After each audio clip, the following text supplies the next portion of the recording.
इतिहास में दिलचस्पी रखने वाले लोगों के बीच में यह बात अक्सर बोली जाती है कि अगर ऐसा नहीं हुआ होता तो कुछ ऐसा होता। अगर अंग्रेज प्लासी ना जीतते तो शायद हिंदुस्तान पर उनका कभी कब्जा नहीं होता। अगर 1761 में मराठे ना हारते तो शायद वो पूरी तरह देश पर लंबे समय तक अपना हुक्म चलाते। ऐसे ही अगर अकबर पानीपत की दूसरी लड़ाई ना जीतता तो शायद आज मुगलों के बारे में हम इतना ज्यादा ना पढ़ रहे होते। अब जाहिर है कि पानीपत की इस दूसरी लड़ाई का जो महत्व है वो बहुत ज्यादा है। वैसे तो भारतीय इतिहास के मध्यकाल में और मध्यकाल से आधुनिक काल की शुरुआत के दौर में पानीपत में 3 जंगें लड़ी गई। पहली जंग ने मुगलों के भारत आने का रास्ता साफ किया और दिल्ली में मुगल शासन की स्थापना की। तीसरी जंग ने भारत की सबसे बड़ी मराठा ताकत को लगभग खत्म कर दिया। लेकिन दूसरी लड़ाई का महत्व इसलिए बहुत ज्यादा है क्योंकि इसी लड़ाई ने मुगलों को वापस दिल्ली की गद्दी पर बिठाया था और यह तय कर दिया था कि लंबे समय तक भारत पर मुगलों का शासन रहेगा। इस लड़ाई को लड़ा था अकबर ने सिर्फ 14 साल की उम्र में और जीत भी उसी की हुई थी। जिसको उसने हराया वो दिल्ली की गद्दी पर राज करने वाला आखिरी हिंदू राजा था जिसका नाम था हेमू। लेकिन इस लड़ाई में हार जीत का फैसला बहुत मुश्किल से हुआ था। आज कहानी जानेंगे इसी पानीपत की लड़ाई की। आखिर क्यों हुई थी ये लड़ाई और क्या सचमुच अकबर ने हेमू का कत्ल किया था? जानने के लिए वीडियो में एंड तक बने रहिएगा क्योंकि अपना इतिहास नहीं जानोगे तो खुद को कैसे पहचानोगे। अगर आप फिटनेस को लेकर थोड़े भी कॉन्शियस हैं तो ये स्मार्ट वॉच ट्राई कर सकते हैं जो आपकी हेल्थ को लेकर आपको अच्छे खासे अपडेट देगा। शॉप नाउ पर लिंक है, क्लिक करके जरूर चेकआउट कीजिएगा। दोस्तों, आपको पता है कि अकबर के पिता और अकबर के दादाजी यानी कि हुमायूं और बाबर दोनों का इतिहास में अलग अलग महत्व है। बाबर ने दिल्ली पर कब्जा किया था लेकिन बहुत ही कम समय में उसकी मृत्यु हो गई थी। इसके बाद हुमायूं बादशाह बनते हैं लेकिन उनकी किस्मत भी खराब रही थी। इसी दौर में हुमायूं से टक्कर लेने के लिए बिहार में एक सूरी शासक उभरा जिसका नाम था शेर शाह सूरी। शेर शाह सूरी की वजह से हुमायूं ताउम्र इधर उधर भटकता रहा। कन्नौज और चौसा की लड़ाई की वजह से दिल्ली की जो गद्दी हुमायूं के पास थी वो छिन गई। 1540 में भागा हुमायूं 1555 में शेर शाह की मृत्यु के बाद ही सूरवंश को हराकर आगरा और दिल्ली पर दोबारा कब्जा जमा पाया था। यानी कि बाबर और हुमायूं के दौर में मुगल साम्राज्य की जड़ें मजबूत नहीं हुई थी। शायद हुमायूं आगे कुछ करते भी लेकिन उससे पहले ही जनवरी 1556 में लाइब्रेरी से गिरने की वजह से उनकी मृत्यु हो गई। इस वक्त अकबर की उम्र थी सिर्फ 14 साल और इन छोटे से कंधों पर मुगल राजवंश की बड़ी जिम्मेदारी आ गई थी। अब 1555 की लड़ाई में सूर हारे जरूर थे लेकिन उनका खात्मा नहीं हुआ था। आदिल शाह सूरी बंगाल पर कब्जा करके बैठा हुआ था लेकिन उसके इस कब्जे के पीछे सारी की सारी मेहनत हो रही थी हेमचंद्र विक्रमादित्य यानी हेमू की। हेमू कब पैदा हुए और उनका बचपन कैसा था, इतिहासकारों में इस बात को लेकर एक राय नहीं है। हालांकि ये माना जाता है कि हेमू राजस्थान के अलवर में पैदा हुए थे। साल 1545 में शेर शाह सूरी की मृत्यु के बाद जब इस्लाम शाह शासक बना तो उसकी फौज में हेमू का कद बहुत ऊंचा हो गया। जल्दी ही वो सूर शासकों का सबसे वफादार सेनापति बन गया। इसी हेमू ने आदिल शाह सूरी को अपनी काबिलियत के दम पर बंगाल की सत्ता दिलाई थी। इधर साल 1556 में जब हुमायूं की मृत्यु हुई तो हेमू को लगा कि एक अच्छा मौका है अपनी सत्ता वापस से हथियाने का। इसकी एक वजह भी थी, अकबर अभी बहुत ज्यादा छोटा था और उसकी कच्ची उम्र में उसे सत्ता को हथियाना बहुत आसान था। यही सोचकर हेमू ने प्लान बनाया दिल्ली को दोबारा हासिल करने का। उसने बंगाल से निकलकर दिल्ली के रास्ते आने वाली जगहों को एक एक करके जीतना शुरू कर दिया। बयाना, इटावा, संभल और कालपी से उसने मुगल फौजों को भगा दिया।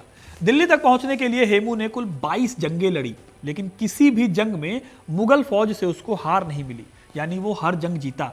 दिल्ली तक पहुंचने के लिए उसे आगरा होकर जाना था। आगरा तब बहुत बड़ा था, पॉलिटिकल सेंटर हुआ करता था। यहाँ मुगल ताकतवर भी थे, शायद वो लड़ते तो हेमू को हरा भी देते। लेकिन हेमू के आतंक की खबर सुनकर आगरा का गवर्नर भाग गया। बिना बहुत झंझट के हेमू का आगरा पर कब्जा हो गया। अब दिल्ली की बारी थी। दिल्ली का गवर्नर इस समय तरदी बेग खान हुआ करता था। हेमू के इस खतरे को देखते हुए उसने बैरम खान से मदद मांगी।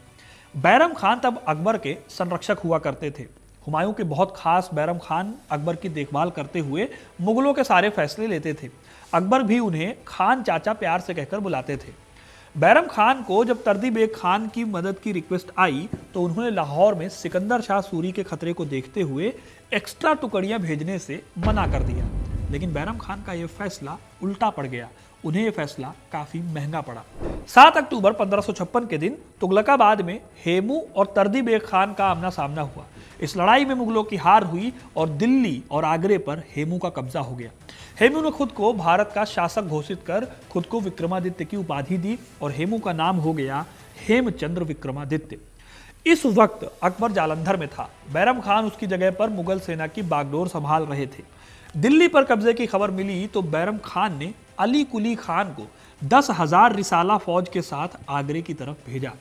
रिसाला मतलब घुड़सवार फौज। तो 10,000 घुड़सवार लेकर अली कुली खान दिल्ली की ओर बढ़े। रास्ते में उनके हाथ एक बेहतरीन मौका लगा।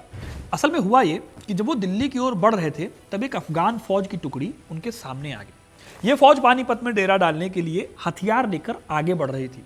अली कुली खान की फौज ने जल्दी ही इस टुकड़ी को खत्म कर दिया और आगे बढ़ गए। अब दोस्तों, ये अकबर की किस्मत कहें अच्छी थी या फिर हेमू का दुर्भाग्य था, लेकिन इस लड़ाई ने हेमू को बड़ा धक्का दिया था। उसके पास हथियारों की थोड़ी कमी हो गई, लेकिन इसके बाद भी हेमू की फौज मुगल फौज से कहीं ज्यादा ताकतवर थी। उसकी सेना में अभी भी 500 हाथी थे, जो भारत में लड़ाई का बहुत बड़ा हथियार माने जाते थे। एक हाथी अपने आप में 10 सैनिक होते थे। बड़े बड़े हाथियों को देखकर ना सिर्फ दुश्मन के अंदर खौफ पैदा होता था, बल्कि हाथी खुद कई सैनिकों को पैरों तले रौंद देते थे। इसलिए हेमू को अपनी इस हाथियों वाली सेना पर भरोसा था। इसके बाद 5 नवंबर 1556 के दिन दोनों सेनाओं का फिर से आमना सामना होता है पानीपत के मैदान पर। दोस्तों, पानीपत पड़ता है दिल्ली और पंजाब के बीच में। भारत के इतिहास की 3 सबसे इंपॉर्टेंट जंग यहां यानी पानीपत में लड़ी गई। वजह भी साफ थी। पानीपत नॉर्थ वेस्ट से आने वाले आक्रमणकारियों को रोकने के लिए सबसे अच्छी जगह होती थी। यहाँ बड़े बड़े सपाट मैदानों पर अच्छे से जंग लड़ी जा सकती थी। ये इलाका अच्छा खासा उपजाऊ इलाका था। यहाँ पर जो सेना कब्जा कर लेती थी वो आसानी से दिल्ली पर कब्जा कर सकती थी, क्योंकि पानीपत में बैठी सेना को ना सिर्फ इन उपजाऊ मैदानों से रसद मिलती थी, बल्कि आसपास के इलाकों से कुछ सैनिक भी मिल जाते थे। इसीलिए इसी मैदान पर 1526 में हुई लड़ाई से इब्राहिम लोदी की हार हुई थी और बाबर ने दिल्ली पर कब्जा किया था। फिर इसी लड़ाई को पानीपत की पहली लड़ाई कहा जाता है। और वहीं दूसरी तरफ साल 1761 में जब अहमद शाह अब्दाली से मराठे भिड़े थे तो उसे पानीपत की तीसरी लड़ाई कहा गया था। लेकिन इन दोनों लड़ाइयों के बीच में जो लड़ाई बस एक पैराग्राफ में निपट जाती है, वो है अकबर और हेमू के बीच की लड़ी गई पानीपत की दूसरी लड़ाई। और इस लड़ाई की हम बात कर रहे हैं। और इस लड़ाई की कहानी उतनी ही रोमांचक है जितनी बाकी दोनों थी। तो 5 नवंबर 1556 के दिन दोनों सेनाओं का आमना सामना हुआ और इस जंग को जीतने के लिए अकबर ने वही काम किया जो उसके दादाजी यानी बाबर ने किया था। बाबर ने फेमस तुलुगमा पद्धति को अपनाया, जिसे अकबर ने भी यूज किया। इसके तहत सेना को 3 हिस्सों में बांटा गया, लेफ्ट, राइट और सेंटर डिवीजन। लेफ्ट और राइट विंग को भी फॉरवर्ड और रियर डिवीजन में बांटा गया, यानी आगे और पीछे 2 हिस्से। सेंटर डिवीजन में आगे की जो लाइन थी उसमें बैलगाड़ियां खड़ी की गई, जिन्हें मजबूत रस्सी से आपस में बांधा जाता ताकि हमला होने पर वो भागे नहीं। बीच में सिर्फ इतनी जगह छोड़ी जाती कि 2 घुड़सवार सैनिक एक साथ निकल सके, यानी इस तरह से। इस पंक्ति के पीछे तोपखाना लगाया जाता जो बैलगाड़ियों से सेफ रहता था। बाएं और दाएं फ्लैंक में बहुत ही एक्सपर्ट तीरंदाज सैनिक तैनात रहते थे। जंग की शुरुआत होने पर एक टुकड़ी निकलती और हमला कर वापस रक्षा पंक्ति में जुड़ जाती थी। इस दौरान लगातार तोप के गोले और तीर दागे जाते ताकि दुश्मन को संभलने का कोई मौका ना मिले। यही पद्धति इब्राहिम लोदी के खिलाफ बाबर ने अपनाई थी और उसे जीत भी हासिल हुई थी। जब दुश्मन की सेना बहुत ज्यादा हो तब तुलुगमा पद्धति बहुत कारगर होती है, क्योंकि आप अपने सैनिकों को बहुत सोच समझकर मैदान में उतारते हैं। यहां इस जंग में मुगल सेना के सेंटर डिवीजन को मोहम्मद कासिम संभाल रहा था, लेफ्ट विंग को सिकंदर खान और राइट विंग को अब्दुल्ला खान लीड कर रहा था। सबसे आगे की ओर एक खाई भी खोद रखी गई थी ताकि हाथी उस जगह को पार न कर सके। इस जगह से 8 मील दूर अकबर और बैरम खान 8000 सैनिकों के साथ रुके हुए थे।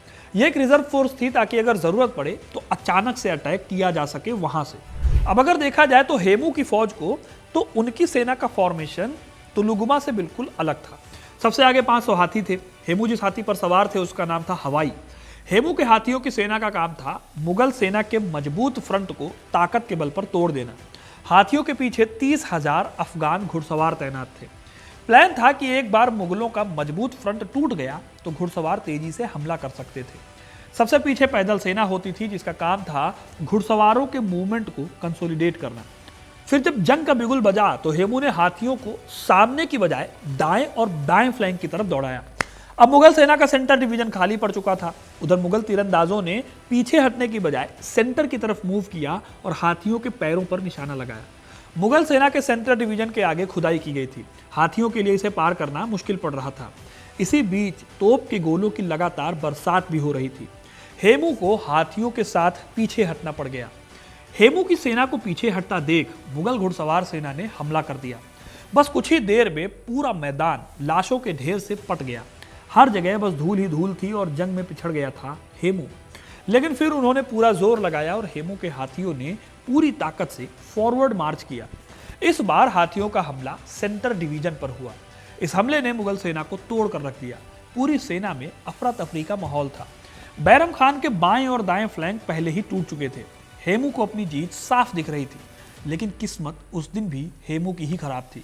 पता नहीं कहां से एक तीर उड़ता हुआ आया और हेमू की आंख में धंस गया। इस तीर ने जंग का नक्शा बदल दिया। हेमू बेहोश हो गए। हाथी के हौदे पर वो निढाल पड़े रहे। जब सेना ने देखा कि उनका कमांडर हाथी पर नहीं है तो सेना में भगदड़ मच गई। इस एक तीर की वजह से हेमू जीती हुई बाजी को हार गया। तीर लगने से हेमू लगभग अधमरा हो चुका था। उसे इसी हालत में अकबर के सामने ले जाया गया। बैरम खान ने अकबर से कहा कि वो खुद अपने हाथों से हेमू को मौत दे। ऐसा इसलिए ताकि अकबर खुद को एक बादशाह के रूप में साबित कर सके। लेकिन अकबर ने बैरम खान से कहा, ये अधमरे से भी बदतर हालत में है खान बाबा, हम बात कैसे कर सकते हैं? अगर ये होश में होता, इसके शरीर में हरकत होती तो मैं इसे अपने हाथों से सजा देता, इसलिए मैं इसे नहीं मारूंगा। इसके बाद बैरम खान ने अपने हाथों से हेमू का सिर धड़ से अलग कर दिया और पानीपत की जंग का फैसला हो गया। दिल्ली पर एक बार फिर से मुगलों का कब्जा हो गया और लंबे टाइम तक दिल्ली मुगलों की ही रही। बैरम खान ने हुमायूं के सिर को दिल्ली ले जाकर पुराने किले के गेट पर लटका दिया। जिस जगह पर हेमू का सिर काटा गया था, आज वहां हेमू समाधि स्थल बना हुआ है। इसके कुछ साल बाद आदिल शाह की मृत्यु हो गई और सूरवंश का भी अंत हो गया। तो दोस्तों, ये थी कहानी अकबर की पहली और पानीपत की दूसरी जंग की, जिसे जीतने के बाद फाइनली मुगलों ने लंबे समय तक दिल्ली और हिंदुस्तान के एक बड़े हिस्से पर राज किया। अगर उस दिन हेमू को तीर नहीं लगता तो शायद आज इतिहास को किसी और तरह से पढ़ा जाता। अब आप कमेंट करके बताइए कि अगर हेमू को तीर नहीं लगा होता तो हमारे देश का इतिहास क्या हो सकता था। अपनी राय कमेंट में जरूर बताइएगा। वीडियो को लाइक और शेयर करना ना भूलें और ऐसी इंटरेस्टिंग कहानियों के लिए, इतिहास से जुड़े रहने के लिए हिस्ट्री कनेक्ट को सब्सक्राइब जरूर करें।